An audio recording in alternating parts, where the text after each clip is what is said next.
Hello, my name is Joshua Benson, and I will be telling my story with a twist, which is Hansel and Gretel. It was a land plagued by famine, in a time of cannibalism. Parents turned on children, and children on parents. It was a dark time, terrible time. It just so happened, though, that there were two wonderful children named Hansel and Gretel. They loved helping others, and they were the most selfless children in the world.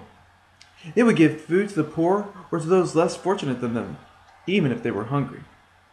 They also had a stepmom who hated them. She hated their kindness and the love that they had for others. She began to say to their father, "They're going to give all your food away. If they continue to do this, we will all die," which was funny since she ate more food than they ever gave away. Now the father loved his children very much, but was very intimidated by his wife. So in time, he relented and took the children to the orphanage. "I can no longer take care of them," he said to the caretaker, and continued, "Please, can you take care of them now?" Little did the father know that the caretaker was a horrible witch. "Of course I can take good care of them," said the witch. "You need not fear. I will see to it personally that they live comfortably."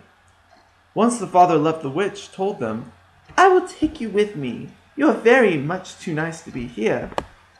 I will see to it that you have all the food that you want." When the day was over and all of a sudden they were asleep, she came in, woke them up, and said, "Come with me, children." and they did.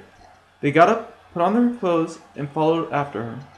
Once they were outside, they saw that she had a car, and a very nice car at that.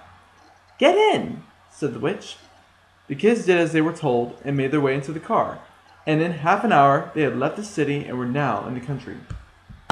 In another 30 minutes they had arrived at her house, and had lost all sense of direction, and would not have been able to tell each other how to get back to the orphanage. The witch sensed this and was eagerly excited. She said to them, "Step into the house, my lovelies. Don't be shy. It's all for you. I've been saving it all for a very special boy and girl, and I found them." Hansel and Gretel didn't know what to think.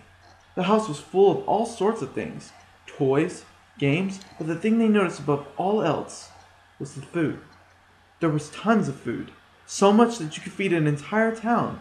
They both looked at each other and asked the witch, "Why not use this to help the other people?"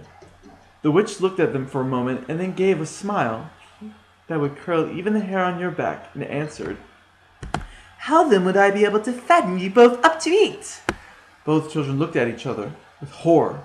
They bolted for the door, but it was locked, and when they tried to unlock it, the lock would not budge. "I have sealed the lock with magic that only can be undone once I'm dead, and since I have no intention of dying anytime soon, you won't be going anywhere." The children nodded their heads and rushed her, and they tackled her to the ground. Hansel held her down. As they tackled her to the ground, Hansel held her down and exclaimed, "Gretel, stuff as much food into her as you possibly can." Gretel did as her brother had told her, and grabbed anything she could see, bread rolls, cakes, anything she could carry. She kept stuffing the food into the witch until she could no longer breathe. She had been stuffed literally like a turkey.